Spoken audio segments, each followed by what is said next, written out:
So, on June 8th, during the Summer Games Festival, the finals dropped their trailer for Season 3, and along with the trailer, my jaw also dropped. When I saw the new Kyoto map, the new battle pass with costumes and weapons based on medieval Japan, I was literally doing jumping jacks in my mind. I would have jumped in real if I had not happened to be at the airport then. Call me whatever you want. I'm a big sucker for the medieval Japan theme, and I think I had probably watched that trailer around 15 to 20 times just trying to get every information that I could possibly decipher from the video. So after returning from my vacation, I did not waste any time and jumped straight into the game. So here I am today after getting my fair share of the final Season 3 to let you know how I feel about everything new that has been brought into the game. A quick disclaimer, I haven't gone through any patch notes simply because I just wanted to play the game and give you my raw experience from the gameplay. Let me know what you think of that in the comments. Also, while you are at it, please do me the biggest favor by liking this video. And if you're new to the channel, please consider subscribing as almost 98% of my viewers are not subscribed. So with all that out of the way, let's jump in. After watching the trailer for Finals Season 3, my expectations were really high from this season's Battle Pass in terms of costumes, weapon skins, gadgets, etc. and I was not disappointed at all. Hands down, this feels like one of the best Battle Passes I have ever seen in a live service game. It has a total of 106 levels distributed across 14 chapters and it's filled with character, weapon skins, charms, emojis, stickers, etc. Truth be told, I was completely blown away by the details and variety of the contents in this Battle Pass. We also have a new companion or pet in this battle pass and it looks so adorable. You also get a little bit of free premium currency from this battle pass just by completing levels, even if you don't buy it, just like any other live service game. The battle pass in the final Season 3 didn't feel weak in comparison to its store offerings by any means, which is mostly a common thing in many other popular live service games. And this is something that translates to me as a commitment of respect from the devs towards their player base. One big change that I experienced this season was that the Battle Pass XP gain felt amazingly well paced compared to when I played during Season 1. You mainly get XP from daily contracts and circuit challenges, and that XP is applied to both your account progression and Battle Pass progression. We'll talk about contracts in details later in the video. For now, let's talk about the store. I'm not a heavy spender in any games anymore. At max, I'll buy a Battle Pass if I really like it, and that's it for me. But one thing that really impressed me from the store is that you can purchase bundles as well as individual items from those bundles. Of course, the price of an item will cost lesser when bought as a bundle compared to when you buy it individually, but in my opinion, items were priced fairly. Also, the store items get refreshed in every 7 days, so you will have plenty of new cosmetics coming into the game throughout the season. Since I do not spend much time and money in the store, I really don't have much of a say in this. So I would like to know from you, what do you think about the pricing in the store? Is it good or bad? Let me know your thoughts in the comments. Just a quick tip, if you are new to the game and or haven't already done these, then please consider creating an Embark ID and complete the challenges in the rookie circuit. You will get decent amount of in-game currency as a reward.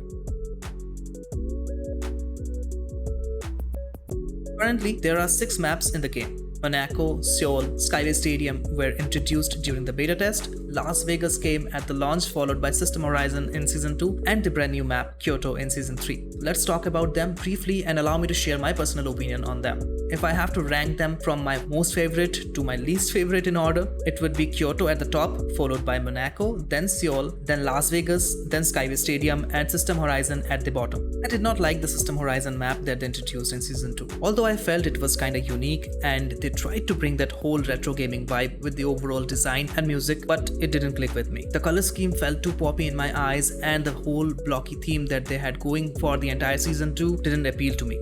Las Vegas as a map is indeed very beautiful to look at, both indoors and outdoors, and that's kind of the problem for me. I feel like it has too much going on, which more than often ended up distracting me from the game. Also, there is not much verticality in this map. There are limited POIs of such type and sometimes they ended up giving a team an unfair advantage over the others. I did not find any issues in terms of gameplay in Skyway Stadium, but from a visual standpoint, that map looks like an abrupt mixture of Seoul and Monaco, so sometimes it feels kinda odd to look at. Both Monaco and Seoul Peripheral are wonderful maps. They are distinct and also beautiful to look at. It's simply my preference that I like the house designs in the Monaco map more than those big office designs in Seoul. Kyoto, in my humble opinion, is hands down the best map designed so far in the finals. It is so unique in design and brings a whole another theme into the game. It plays wonderful and looks stunning. It has a good balance of POIs and the map feels vast but not empty by any means. The devs really outdid themselves. If you haven't played it, trust me, you have to experience it. Mere words cannot justify the beauty of this map. And if you have played it already, let me know your thoughts in the comments.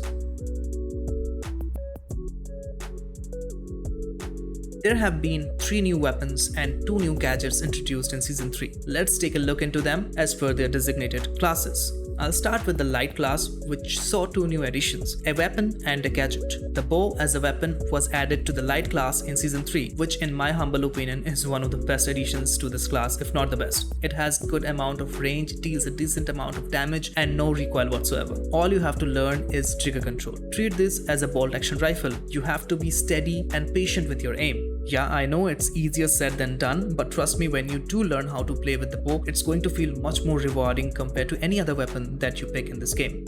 I'm a medium main, and I rarely play using a light class primarily because it doesn't suit my playstyle. In fact, I hardly played more than 5 games during Season 1 and Season 2 combined using a light class. If not medium, I'd simply pick a heavy rather than picking light because of the utility that a heavy can provide. Although that statement still holds true, pairing a light class with a bow and either a grappling hook or dash made it so much fun to use. Thermal bore is a long-range, high cooldown tactical breaching gadget that's best used to breach walls, buildings, and other obstacles from a distance to open up pathways or sidelines for you and your team. Perfect in combination with long-range weapons. That's what the description in their website says. What they don't tell you is that it's the most expensive gadget in the game right now, sitting at 1600 VRS. That's the in-game currency that you earn by playing the game, in case if you don't know. It has 2 rounds per cooldown and it's a bolt action type weapon. It has a decent range and it does come handy to blast away walls or rooftops. You can also use it for doing certain contracts that involve dealing damage to the arena. It would be awesome if you could use the thermal bore on other players, but you can't. I tried many times, it didn't work. To be honest, it would be also quite broken if the devs allowed it to be used against players, as it would be a one-shot kill against any build type.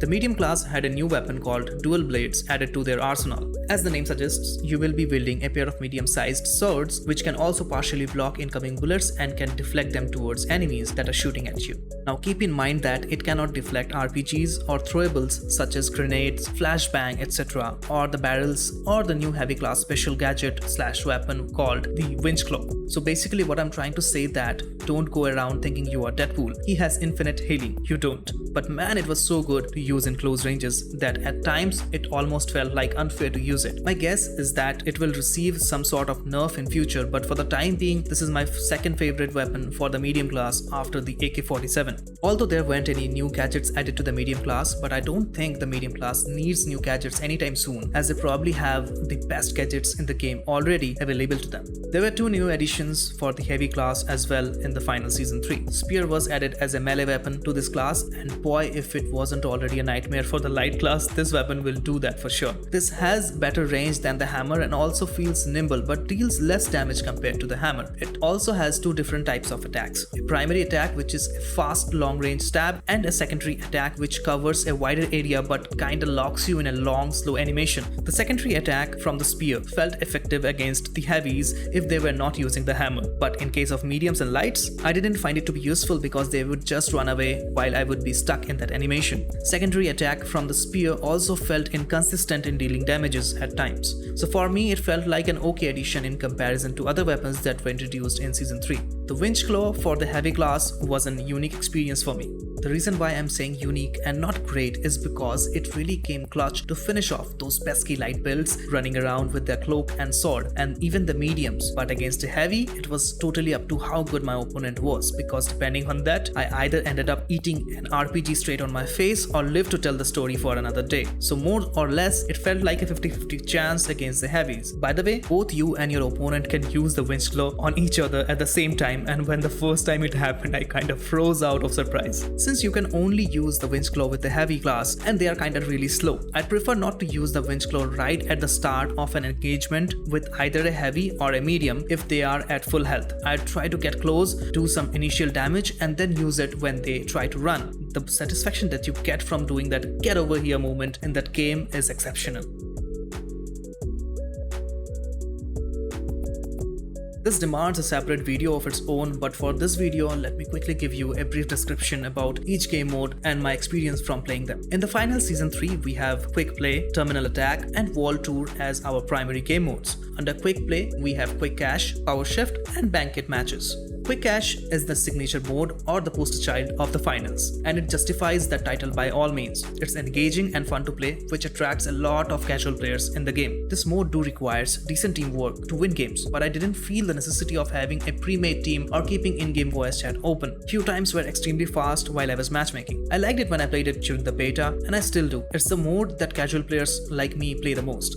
Power Shift feels like a team deathmatch but with an embark twist on it. Kind of the mix of team deathmatch and escort, except for the fact that in a traditional escort match, one team attacks and moves the package and the other team defends and vice versa. But in Power Shift, both teams have the option to move a platform that follows a designated path. At the start of a match, the platform will be at the middle of the map and the entire map is divided into two halves. You win by either moving the platform to the end of your opponent's area or by keeping it in your opponent's half by the time the timer runs out. The platform can be moved by players staying on top of it, and the speed with which the platform moves will depend on the number of players on the platform from the same team. To me, it felt fresh and equally fun in comparison to Quick Cash. Matches tend to last longer in Power Shift, and I find this game mode to be a good fit for completing daily and weekly contracts. Few times were almost as good as Quick Cash when I tried matchmaking. Banquet was a different story in comparison to the other two game modes that I have mentioned just now. For me, this game mode didn't click during the beta, and after giving it a fair bit of chance in Season 3 again, I can confidently say that as a solo casual player, this game mode doesn't feel as good as the other two modes to me. The teams are less coordinated compared to other casual modes, and in my opinion, that defeats the whole purpose of the devs insisting on keeping it as a team mode rather than changing it to a solo mode that they did in the Season 2, if I remember correctly. Playing Banquet as a solo felt a lot better than playing it in teams. I would love to have it as a returning game mode to the finals, possibly during the second half of the Season 3.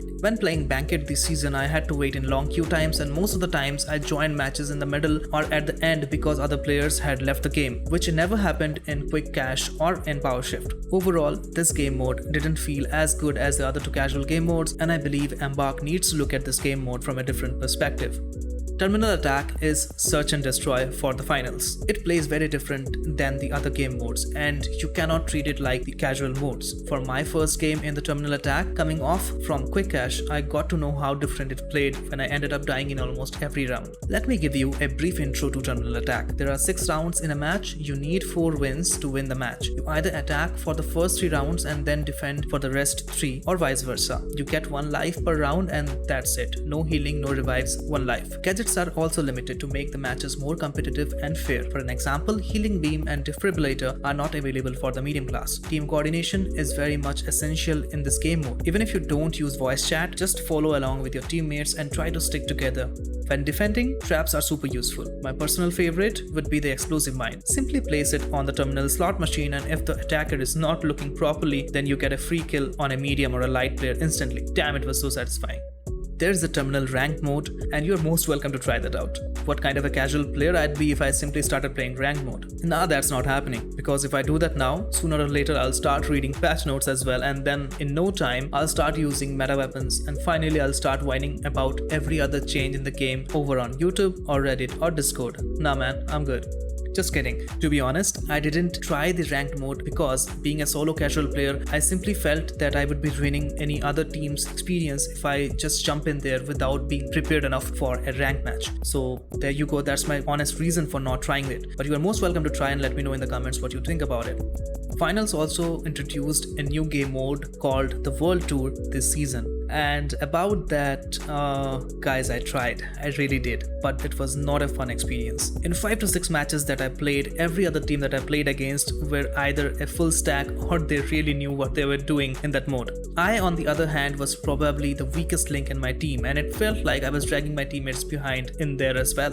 Now, some of you kind folks might say, get good. But I'll say, screw that. I honestly don't have that much time available to dedicate in one game mode. That's the reason why I identify as a casual player and I stay off ranked in game as well. So after those 5 to 6 games, I decided to simply enjoy the casual playlists. These are your sources to get XP and unlock rewards for both your account and Battle Pass. The seasonal contracts are tied to different circuits that get unlocked as the season progresses. Along with XP, these circuits have different rewards associated that you can unlock by completing contracts in different circuits. Apart from 1 or 2 contracts, I found the rest to be quite easy to complete. There's also variety in seasonal contracts, which I really appreciate as it did not feel repetitive in any way. It's not rainbows and sunshine all the way for the final Season 3. There are quite a few underlying issues in the game that are negatively impacting player experiences. At least it affected my experience, and I just wanted to take a moment to talk about them in this section. Number 1, the third-party issue in Quick Cache is pretty bad. I always play in Asian servers, so I don't know how bad is it in other regions, but in my region, every other team was looking for third-party opportunities in Quick Cache, and I firmly believe that this wouldn't be an issue if the cash out initiator was also rewarded. But that's not the case, and it didn't make any sense to initiate a cash out and then get jumped by 2 teams. I'd like to suggest 2 solutions to this issue. Number 1, add a timer reset to the cash out clock if one team hijacks the cash out of some other team. I understand this can lead to even longer matches, but I believe a solution can be found on this. Number 2, introducing reduced cash distribution for takeovers, and the amount of cash out money will decrease after each hijack. These systems individually or combined together will incentivize the initiator. Players are more likely to initiate rather than waiting to third party. As stated earlier, I feel that the banquet mode needs some rework to make it appealing in comparison to Quick Cache and Power Shift. Lastly, light class with sword and invisible clock or grenade felt annoying to fight against in many occasions. I'm not going to suggest any nerfs or buffs whatsoever, but I would hope that the devs look into it. Or maybe I'm just a noob who doesn't know how to tackle that. One thing that I have to absolutely appreciate about the finals is that, unlike some other popular FPS games in the market, it never felt like I was getting punished in the next game for performing well in my previous one. Even though Embark devs did clearly mention that there would be a skill-based matchmaking in their game, it didn't feel unfair at all like it does in some other popular FPS titles. This is a game that's slowly building a steady player base, and as long as they keep giving us content updates like Season 3, I think more and more people will be drawn towards this game. To all my fellow gamers playing this game, please understand that this game is in its 3rd season after release. Things are going to improve for sure, but it would require us to be a little bit patient and help the devs with constructive feedback. And no, crying about almost everything and abusing the devs is not constructive by any means. Overall, the final Season 3 really impressed me with its content. I'm going to admit, I am a little bit biased because of the theme this season, but that's only limited to the Battle Pass. I have tried my best to present my gameplay experience in an unbiased manner. I hope I was successful. That's it for the video. I hope you enjoyed it. If you are still here with me, I cannot thank you enough. Regardless, thank you so much for listening to me. Please make sure to like it as it helps the YouTube algorithm to push the video to more people, and share your thoughts regarding the final Season 3 or this video in the comment section. Also, if you're interested, here's a video for you to check out regarding the First Descendants final beta. Until next time, this is me DJ signing off. Take care, stay safe, and I'll see you in the next one. Peace.